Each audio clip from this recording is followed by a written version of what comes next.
Security Council vote, which is taking place tomorrow. Don't know if he'll refer to that here, but here now, the Prime Minister of Canada. Over the past few months, we've introduced programs that are making a real difference in the lives of millions of people right across the country. Take the Rose and Crown pub in Canmore, Alberta. As they were getting ready to welcome customers again, they used the wage subsidy to rehire 15 employees. And they got a loan through the Canada Emergency Business Account so they could buy personal protective equipment, plexiglass screens, and additional hand-washing stations to comply with public health guidelines.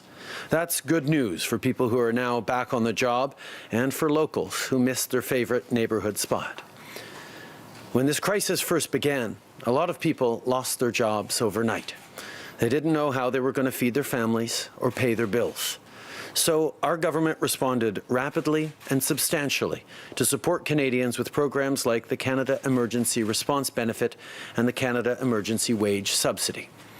3 months later, we're beginning to see across the country that we're now in a place where we're gradually and safely starting to reopen parts of the economy. But I'm not going to sugarcoat it. We still have a long journey ahead. Some sectors will bounce back more quickly than others. Many workers will be able to find work, but others won't. Over the past few months, Canadians have been able to count on the Canada Emergency Response Benefit to help them get through a tough time. And the reality is that even as we start to reopen, a lot of people still need this support to pay their bills while they look for work. That's why today, I am announcing that we will be extending eligibility for the CERB by 8 weeks. So if you've been getting the CERB and you still can't work because you're unable to find a job or it's just not possible, you will keep getting that $2,000 a month. Over the next few weeks, our government will look at international best practices and monitor the economy and the progression of the virus to see what changes, if any, need to be made to the program so that more people are properly supported. But I want to be very clear with Canadians. Our goal here is to make sure that the CERB is working for you in the best way possible. Our government will continue to be there for you.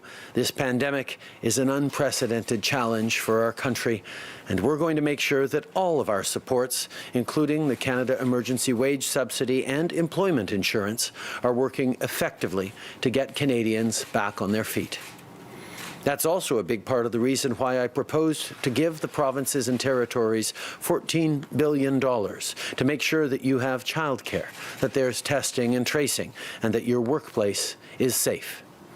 As the situation evolves, so too must our response evolve with it. And that's what we're going to keep doing. Since this crisis began, our government began working quickly to support Canadians with programs such as the Emergency Response Benefit and the Emergency Wage Subsidy. 3 months later, we're now in a position to start to gradually and cautiously reopen the economy, partly because businesses are using programs like the Emergency Wage Subsidy. But I want to be absolutely honest with you. We still have a long way to go in the coming months. Some sectors will rebound more quickly than others, and many people will find work, but not everyone will. In recent months, Canadians were able to rely on the Emergency Response Benefit to get through these tough times. But the reality is that even if some activities are starting up again, a lot of people still need that support to pay their bills as they seek work. That's why today I am announcing that we will be extending eligibility for the Emergency Response Benefit by an additional 8 weeks. That means that if you are receiving the CERB and you cannot return to work because you can't find any work or simply because it just isn't possible right now, you will continue to receive your $2,000 a month. In the coming weeks, our government will be looking at international best practices as well as monitoring the economy and the progression of the virus to determine whether we need to make other changes to the program to provide more support to people. But I want to be perfectly clear with Canadians. Our goal is to ensure that the CERB works for you. Our government will continue to be there for you. The pandemic represents an unprecedented challenge for our country, and we want to ensure that all supports, including the emergency wage subsidy and employment insurance, are there to help Canadians get back on their feet. We want to give you the support that you deserve during this turbulent time, and in fact, that's one of the reasons why I proposed to give the provinces and territories some $14 billion so that you have the childcare services that you need, so that we can increase testing and contact tracing, and so that you can return to work safely. The situation continues to evolve, and our response must also evolve, and that's what our government will continue to do. I want to close this morning with some news regarding the Canada-US border. I can now confirm that Canada and the United States have once again agreed to extend by 30 days until July 21st the current measures in place along our border.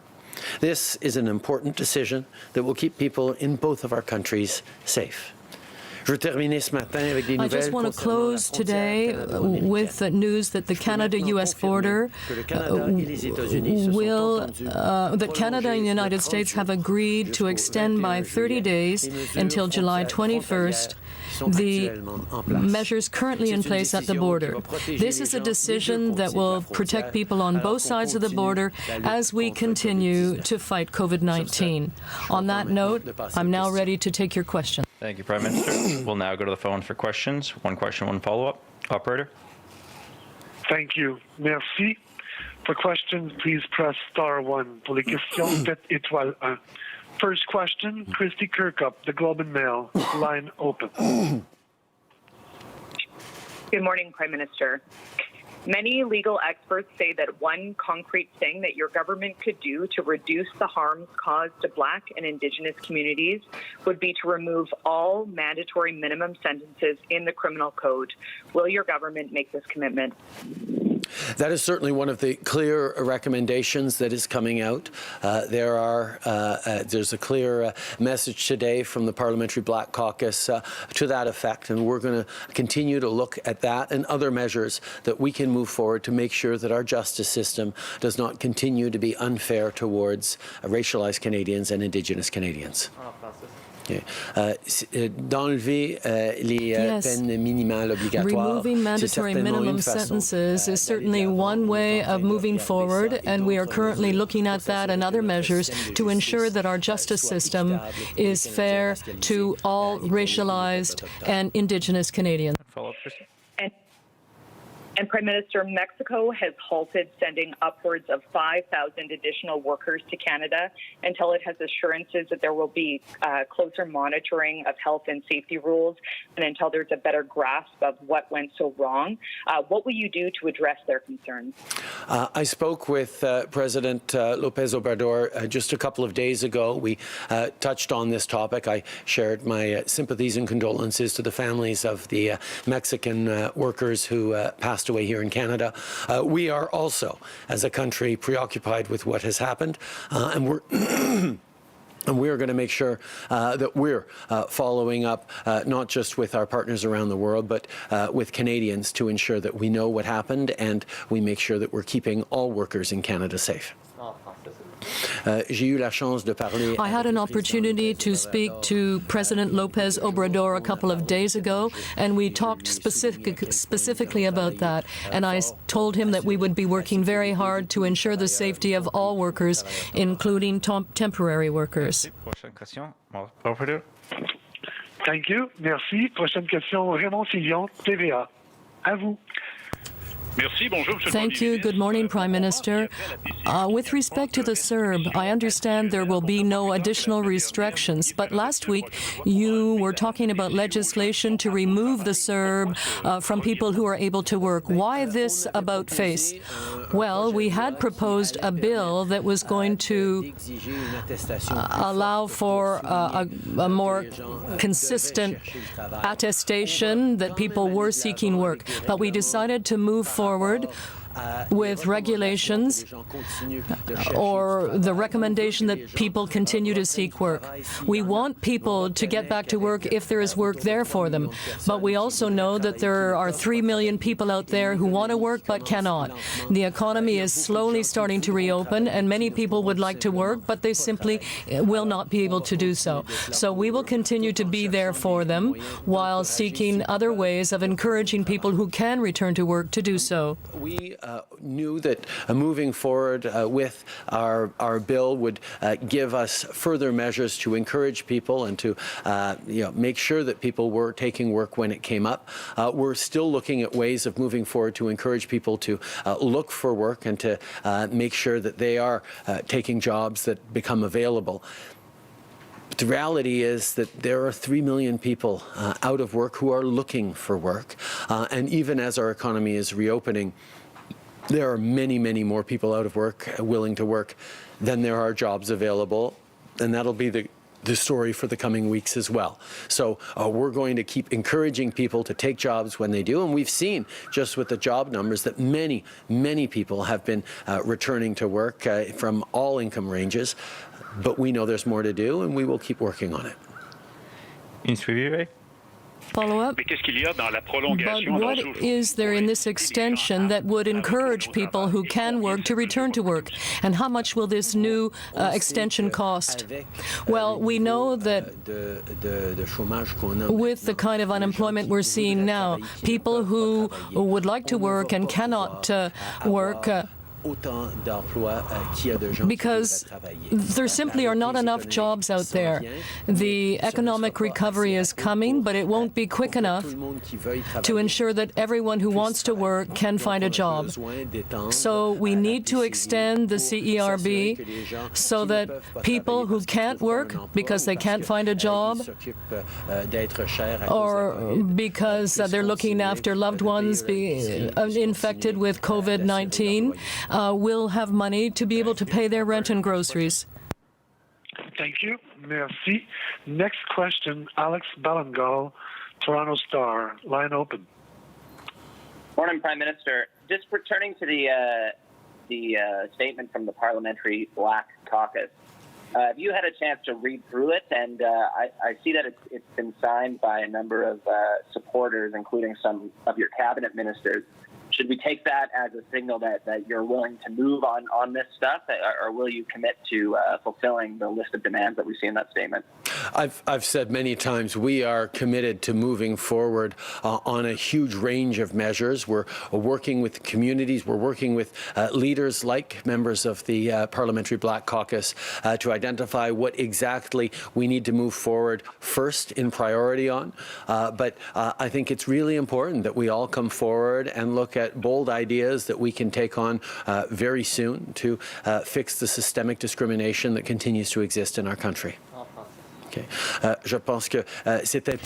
think it's important to continue to be listening and to work with community and parliamentary leaders, including the Parliamentary Black Caucus, to ensure that we are ambitious enough to finally put an end to systemic discrimination that exists right across our country and all our institutions. So as I said, we will be moving forward with concrete steps, and we are working with all our allies and partners to determine in what order and what exactly we'll do first. The Treasury Board website data published on the website shows the RCMP spending has gone up by 32% since the year you took power, which is about $900 million in spending. So I'm wondering if you can tell us why that budget has gone up so much, and if you're looking at, as that statement you just discussed calls for, looking at reallocating some of that spending to different programs. We are always going to make sure that money invested in keeping Canadians safe is spent exactly the right way. We took office at a time where the previous government had made budgetary cuts to a range of law enforcement and security services, and therefore we needed to make sure that there was an ability to continue to keep Canadians safe. But at the same time, I think what we've seen over these past weeks and what we've heard from from Black, racialized and Indigenous Canadians very clearly, not just over the past weeks, but over years, means that we do have to look at budgets, we do have to look at allocation of funds, we do have to look at how we're making sure that community supports, community programs, grassroots organizations, and various support programs are also properly funded. Thank I think it's important to ensure that spending on the security and safety of Canadians is done properly. And we will be looking at budgets so that we are sure to invest in things that help Canadians. If we need more investments in some frontline programs, for example, or community programs, or other initiatives to move forward, then we will do whatever we need to do to provide that support. Prochaine question. Operator. Thank you. Merci. Prochaine question. Émilie Bergeron, Agence QMI. À vous. Bonjour, Monsieur Trudeau. Good morning, Mr. Trudeau. Vous annoncez aujourd'hui You are announcing today that there will be an extension by 8 weeks of the CERB rather than what happened previously. Is this something you can do by regulation? But last week, you tried a different process to modify the CERB. Why have you decided to wait for those negotiations that really didn't work out to finally signal that you will be extending the CERB? Well, within that bill, there was a more extensive attestation that would have been required that would have forced people to be actively seeking work. This is something we needed to do based on that bill. Now, since that bill did not pass, we had to find some other way of encouraging people to seek employment. But it's important to remember the situation we find ourselves in now. There are millions of people out there who would like to get back to work, but cannot because the jobs simply aren't there at this time. So those people who want to work but cannot work, don't have employment, well, you know, they need support. And that's why we will be extending the emergency response benefit for an additional 8 weeks. Follow-up? Yes, as a follow-up. Canadians who were waiting for this announcement and have been waiting for it for several weeks and didn't know exactly what was going to happen in July, I mean, they now know that you could have proceeded by regulation. So how do you explain the fact that this took so long? Well, the Canada Emergency Response Benefit was intended to go ahead until July. And now we are saying that it will not stop. It will be extended for an additional 2 months, which will reassure people and encourage them to get a job if there are jobs in their communities. Radio-Canada, a question on CERB. It wasn't clear how much will this cost. The first 3 months cost $43 billion. Can we make the same calculation and assume that this extension will cost 2/3 of that? Is that the right calculation? Do you have an idea of the cost? Well, as always, we will be sharing with the Finance Committee detailed figures on this. But our hope is that as the economy reopens, fewer and fewer people will need the CERB. We have already seen people who were on the CERB in May leave that benefit in June.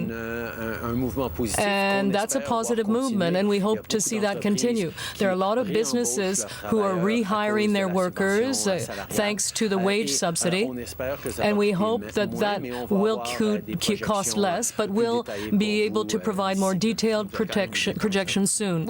So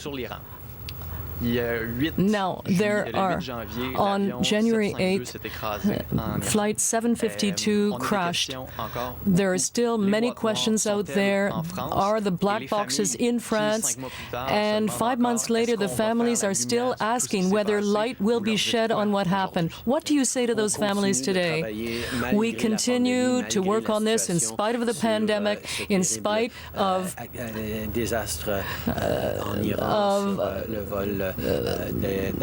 We know about the terrible disaster that occurred with Flight 752. Former Minister Ralph Goodale has been dealing with this issue. I told you I spoke to the President of Ukraine a few days ago where we discussed that, and we continue to work together on it. The black boxes are supposed to be sent to France soon, but Iran is explaining that because of COVID-19, they cannot do it. We are continuing to pressure Iran because we need answers. We know that we need justice to be done for those families that lost their loved ones, and we continue to work on that. We know that there are still families reeling from the terrible loss of the Iran air takedown. We know that there's a lot more work to do. The black boxes have been promised to be transferred to France, but Iran is saying that they can't do it right now because of COVID. Obviously, even though there's a pandemic, we're continuing to work on this issue. I spoke with President Zelensky of Ukraine just a couple of days ago where this issue was discussed. We're going to continue to put pressure on the Iranian regime alongside our international partners to get answers, to get justice, to get compensation for the families. And this is something we've committed to do and we will continue to do. The Honourable Ralph Goodale is leading these efforts for Canada and continues to be closely engaged on it. Mia Rabson from the Canadian Press. Is your government willing to do what's needed to allow the Canadian cities to be part of the hub for the NHL to continue to play, and when will that decision be made? We have indicated that we are comfortable with moving forward on an NHL hub in one of 3 Canadian cities that are asking for it. Obviously, the decision needs to be made by the NHL and the cities and provinces in the jurisdiction, but Canada is open to it as long as it is okay by the local health authorities. Okay. I know that this is a decision that is going to be made by local and provincial authorities in the 3 cities who would like to have the NHL play this summer. But this is a decision that will be made by the NHL, and the federal government is open to that going forward. The Black Parliamentary Caucus has a number of economic measures that they're specifically asking for help to in the COVID-19 recovery for Black-owned businesses, as well as more work from the government and to include businesses owned by Black Canadians in procurement. Are you ready to commit to those things specifically going forward? Many of these things were things that we are already working on along with the Liberal Black Caucus. So yes, we know that there are significant economic measures that have been brought to the fore by this pandemic that were already existing challenges, and the success of Black-owned businesses, Black entrepreneurs, and young Black professionals has been something that I've had many discussions on over the past couple of years with members of the Black community in Canada, and we will be moving forward on a number of those recommendations. On sait que cette pandémie we know that this pandemic has highlighted the challenges, the economic challenges facing Black Canadians, and we will continue to work with the community on economic measures, on investments and partnerships and programs to help young entrepreneurs and youth to succeed. In my last roundtable with the Black community in Toronto and Montreal over the last year, I have often heard about the economic barriers that are a major problem. We are already working on programs, and we will obviously expedite that process. Mr. Tom Perry, CBC. The vote on the UN Security Council seat is coming up. You've been speaking to your fellow leaders. You've been lobbying hard. I'm wondering just how you're feeling about Canada's chances going into this vote.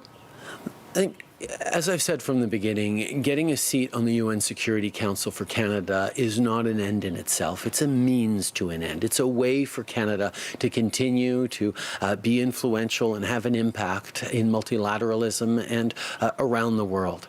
Over the past number of months, whether it's been on COVID, whether it's been on development and financial reform, whether it's been on climate change, whether it's been on a range of things from peacekeeping to security to women, we have been moving forward and leading the way. We will continue to do that. What we've done over the past months, yes, has been talking about the Security Council, but also looking for ways concretely where Canada can be more engaged on the world stage. And regardless of what happens in the campaign, we are more engaged, and we will continue to be more engaged on the world stage. Okay. As I've said right from the very beginning, a seat on the UN Security Council is not an end in itself for Canada. It's a means of continuing to have a positive impact on the world, projecting our values, supporting multilateralism at a time when mutual support and coordination between the countries of the world has become even more important.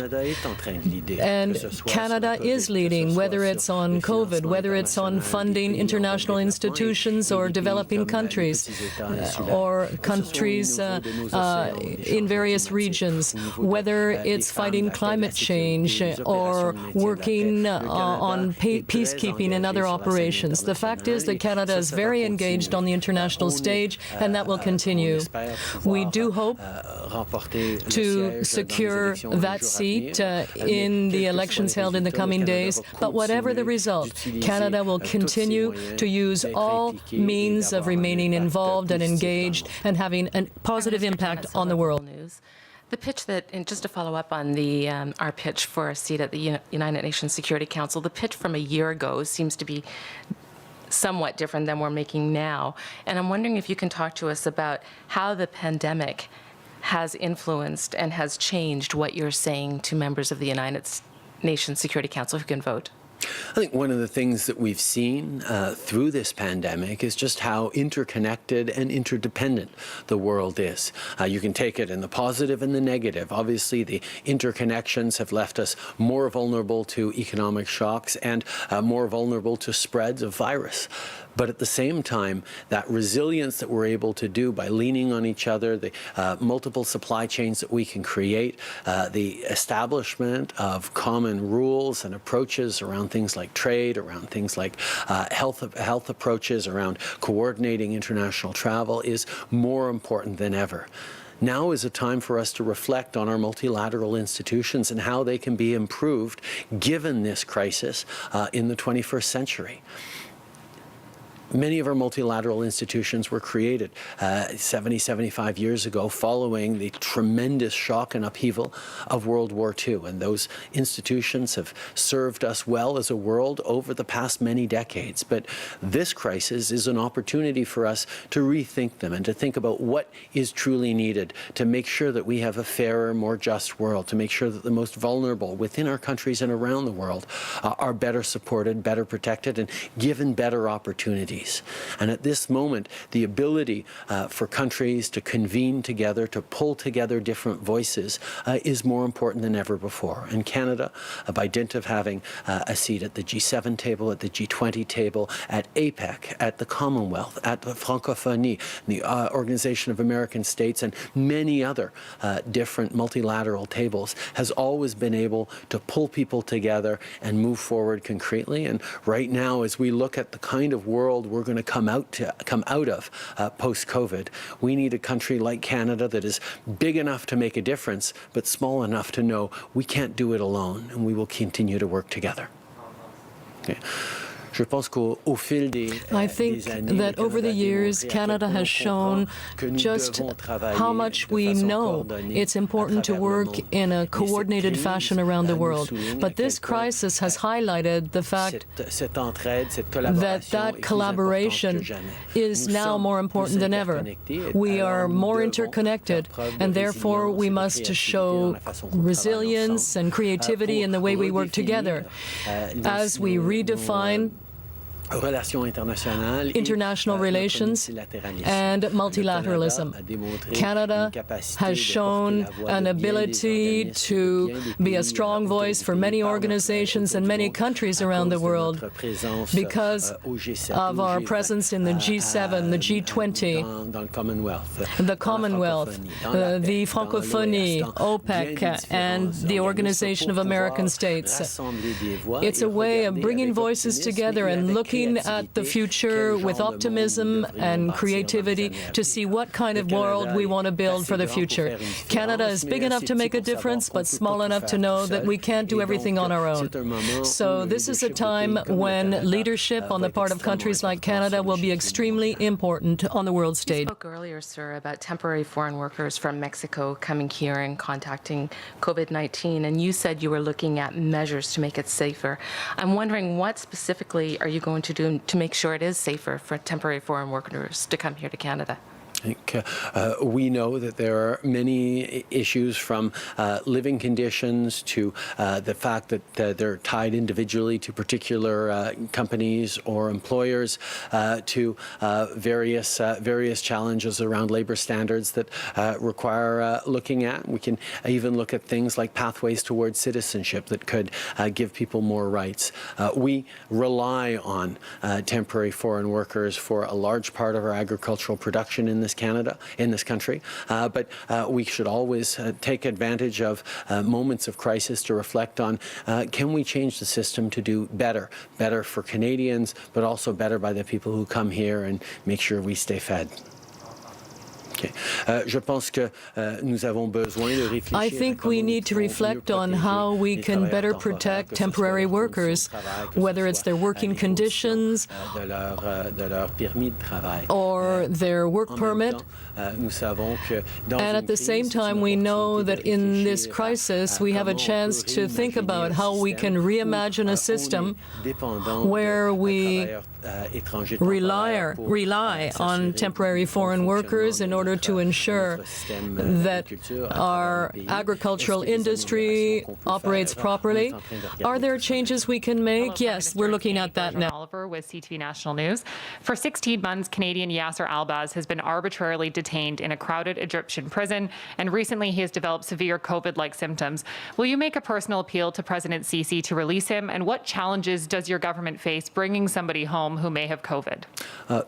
First of all, we have continued to get consular support and access. It is something that this government takes very seriously, the health and safety of Canadians detained abroad. And we will continue to do everything we can to ensure that they are properly treated and eventually, if possible, brought home.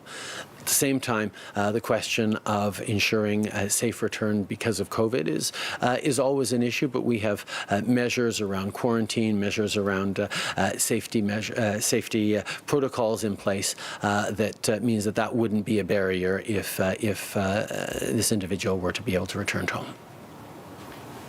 Merci beaucoup tout le monde.